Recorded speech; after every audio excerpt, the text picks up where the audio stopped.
नमस्कार, मैं प्रगति अग्रवाल स्वागत करती हूँ आपका राष्ट्रीय जगत विजन में।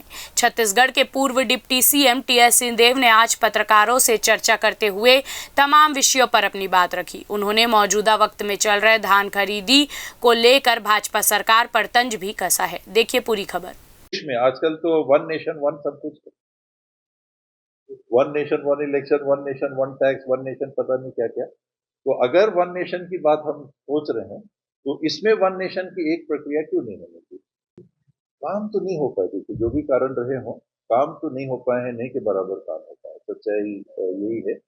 उनने एक योजना को जो लागू किया था, महतारी वंदन, और उसके अलावा अभी तक कोई खास बिजली का आप देखें बहुत ज्यादा परेशानी है। बिजली बिल जो आ रहे हैं, लोग बहुत ज्यादा परेशान हैं। शिक्षा के क्षेत्र में कोई नई स्थिति नहीं दिख रही है, स्वास्थ्य के क्षेत्र में कोई नई बात नहीं दिख रही है, रोडों के रख रखाव या निर्माण में कोई नई चीज नहीं दिख रही है, बांधों के उनको बंद करके नहरों में पानी चलाने की स्थिति में कोई नयापन नहीं दिख रहा है। तो इस क्षेत्र में नयापन दिख रहा है, मतलब प्रगति, कोई नए ठोस काम दिख रहे हो, अभी तो नहीं दिख रहे। सच्चाई यही है। ये कांग्रेस भाजपा की बात के आगे भी अगर विश्लेषण किया जाए तो अभी तो बल्कि कई क्षेत्रों में स्थिति डाउन की। काम ना हो ये संभव नहीं। काम ना हो, बजट रहता है, करोड़ों की राशि विभाग में रहती है, करोड़ों की राशि नगरीय निकायों में जाती है, उनके अपने भी आय के स्रोत होते हैं। हर नगरीय निकाय में देखें कुछ न कुछ काम तो हुआ, कम ज्यादा हुआ होगा ये मानता हूँ। मेरा मानना है कि मेरे विधानसभा क्षेत्र के मेरे ही शहर में अंबिकापुर में कम काम है। सड़कों के लिए जितना पैसा मिलना चाहिए था नहीं मिला। वहां तो पैसा नहीं मिला तो भ्रष्टाचार तो बाद में आएगी कि उसका दुरुपयोग हुआ। बंद हो गया था, मेरे को ध्यान तो नहीं है, लेकिन अगर खिलाड़ी हैं उनका निश्चित रूप से आकलन होना चाहिए और उनको पुरस्कृत करना चाहिए, उनको प्रोत्साहित करना चाहिए। उनके लिए उस स्तर के कंपटीशन में उन्होंने भाग लिया है, उस स्तर पे नौकरियां भी सुनिश्चित होनी चाहिए। स्पोर्ट्स पर्सन को हमको बढ़ावा देना चाहिए। छत्तीसगढ़ में पिछले 5 सालों में भी कई खेलों में मैंने देखा कि छत्तीसगढ़ ने अच्छा किया। उनको नौकरी मिल पाई कि नहीं और अलंकरण की जो बात थी वो हो पाया कि नहीं, वो गलत बात है। खिलाड़ियों ने अच्छा किया, कहीं है कहीं नहीं है, और अपनी भी कमी हमको आकलन करना पड़ेगा कि क्या कारण है कि हम जीत नहीं पा रहे, और क्या कारण है कि हम पीछे रह पा रहे हैं। विधानसभा में अगर छत्तीसगढ़ के परिप्रेक्ष्य में चर्चा हो रही है तो हम क्यों पीछे रह गए? 71 सीट से हम 35 में क्यों आ गए? लोकसभा में 2 सीटें थी हमारे पास, एक क्यों रह गई? वोट शेयर हमारा बढ़ा भी, लेकिन हम जीतने के करीब क्यों नहीं आ पाए? कांकेर बहुत थोड़े से हार गए।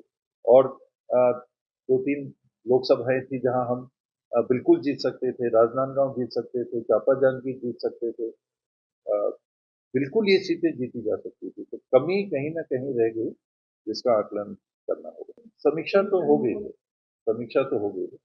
अब उस पर अमल करना, जब मौके लगे चुनाव में खड़े होने के लिए, उस पर अमल करने की बात। संगठन ठीक है, उसमें देखिए संगठन का ढांचा रहता है वो काफी गहरा रहता है, और जो लोग संगठन के पदों में वर्तमान में हैं काफी अनुभव रखते हैं। वो अनुभव हमको जीत नहीं दिला पाया विधानसभा में और लोकसभा में, वो अलग बात है, लेकिन उपस्थिति कांग्रेस के लोगों की लगभग पोलिंग बूथ लेवल तक वो बनी हुई।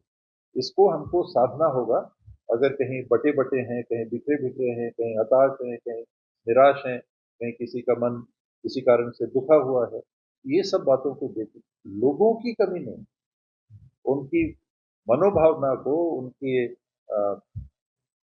ऊर्जा का उपयोग सकारात्मक रूप से करने की आवश्यकता है। लोगों की कमी नहीं।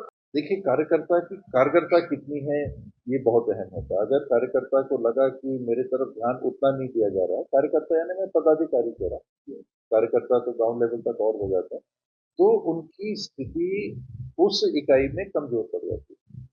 कांग्रेस के लोग, मेरा मानना है कि हर पोलिंग बूथ में होंगे, 26-28 हजार पोलिंग बूथ आज के दिन होंगे, तो हर पोलिंग करीब करीब हर पोलिंग बूथ में कांग्रेस का व्यक्ति है।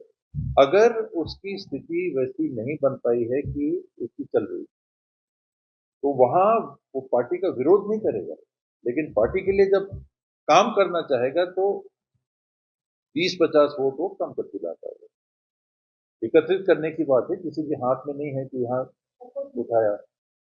उसकी क्या कहते हैं सरल भाषा, चलती नहीं हुई दिखती है। ठीक है, लोग कहते हैं इसकी बात में चल हो रही है तो मेरे लिए क्या करेगा।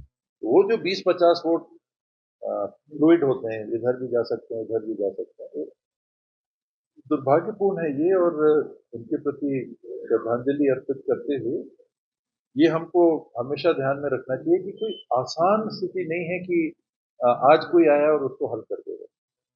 ये कांग्रेस और भाजपा के दायरे में सोचने की बात ही नहीं है। कोई भी सरकार आएगी उसके लिए एक बहुत बड़ी चुनौती है कि ऐसे विचार के लोग जो गहरे जंगलों की शरण में लेके ट्रेनिंग इत्यादि भी करते हैं, कहाँ से उनके पास साधन संसाधन पहुंचते हैं और कैसे हिंसा के रास्ते से वो सत्ता को, देश की सत्ता को, दुनिया की सत्ता को हथियाना चाहते हैं, ऐसे विचार से लड़ना आसान नहीं होता। तो ये जब तक संपूर्ण इसके ऊपर नियंत्रण नहीं पा सकेगी शासन का तंत्र, तब तक ऐसी घटनाओं को हमको ये दुर्भाग्यपूर्ण है समय समय पे देख।